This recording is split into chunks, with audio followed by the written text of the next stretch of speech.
এক কাপ চা আর পাহাড়, অনবদ্য একটা কম্বিনেশন, তাই না? চা খেতে খেতে পাহাড় দেখার স্বপ্ন কিন্তু আমাদের থাকে সবার। আর এই স্বপ্নটাই পূরণ হয়ে গিয়েছিল আমার কালিম্পংয়ের সান্তুক এসে। সো হাই এভরিওয়ান, আমি Sannidhya and welcome to my mini blog. তো ঘুম থেকে উঠে চা খেতে খেতে এত সুন্দর ভিউ এনজয় করার পর আমাদের কিন্তু ডাক পড়লো ব্রেকফাস্টের জন্য। ব্রেকফাস্টে ছিল রুটি, তরকারি এবং ডিম সেদ্ধ। সেই খাবার পর আমরাও রওনা দিলাম আশপাশের জায়গাটা একটু ঘুরে দেখতে।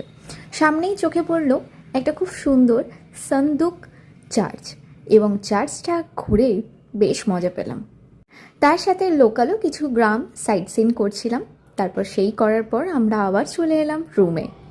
তারপর রুমে এসে একটু রেস্ট নিয়ে আবার রেডি হয়ে আমরা কিন্তু বেরিয়ে পড়লাম এই হ্যাচ ভিউ যে কটেজগুলো রয়েছে সেই কটেজগুলোর মজা নেব বলে। আর কনকনে ঠান্ডার মধ্যে এই যে রোদের ছোঁয়া, এটা অনুভব করতে পেরে কি যে ভালো লাগছিল বলে বোঝাতে পারবো না। তো আমি এখানে বেশ কিছুটা টাইম রোদে একটু গা ভেজাচ্ছিলাম। আর বিড়াল আমার কিন্তু বড্ড প্রিয়, আর সেটা তো তোমাদের আর বলতে হবে না, তোমরা জানোই।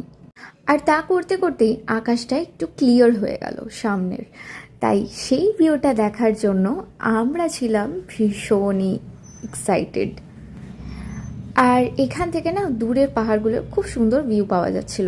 আর এইবারে আমরা কোথাও সাইট সিন করিনি, শুধুমাত্র ইচ্ছে ছিল এই জায়গাটাকে ফিল করব। আর এইখানে আমি একা একা বসে খানিকটা নিজের স্ট্রেস রিলিফ করছিলাম প্রকৃতির সাথে। তো আমরা দুজনেই কিছুক্ষণ সুইংটাতে একটু সময় কাটাচ্ছিলাম, বেশ ভালো লাগছিল গল্পও করতে।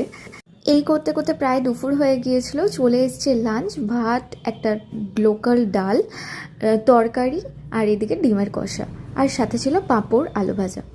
তারপর আমরা একটু রেডি হয়ে আবার বেরিয়ে পড়েছিলাম। আশপাশের যে জায়গাগুলো ছিল সেগুলোকে বাইক নিয়ে একটু ঘুরে এসেছিলাম।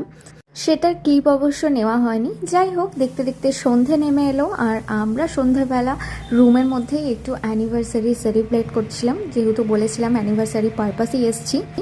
তারপর এখান থেকে বেরিয়ে একটু চা আর পকোড়া দিয়ে একটু ঠান্ডার আমেজটাকে উপভোগ করলাম বাইরে গিয়ে। সেই করতে করতে মনে হলো এটা আমাদের লাস্ট নাইট এখানে, তাই জায়ান্ট সুইংটাকে আর একটু মজা নেওয়ার জন্য আমি আবার একটা রেডি হয়ে ড্রেস পরে চলে গিয়েছিলাম জায়ান্ট সুইংটাকে অনুভব করতে। তো দেখতে দেখতে ঘড়িতে বাজে রাত্রি 9টা, আর আমাদের চলে এলো ডিনার, ডাল, ব্যাম্বু চিকেন। ব্যাম্বু চিকেনটা কিন্তু সেই ছিল, এখানে গেলে ব্যাম্বু চিকেনটা মিস করবে না, অবশ্যই খেও। তো যাই হোক, that's it for today, and দেখা হচ্ছে নেক্সট পার্ট নিয়ে। চলো, টাটা।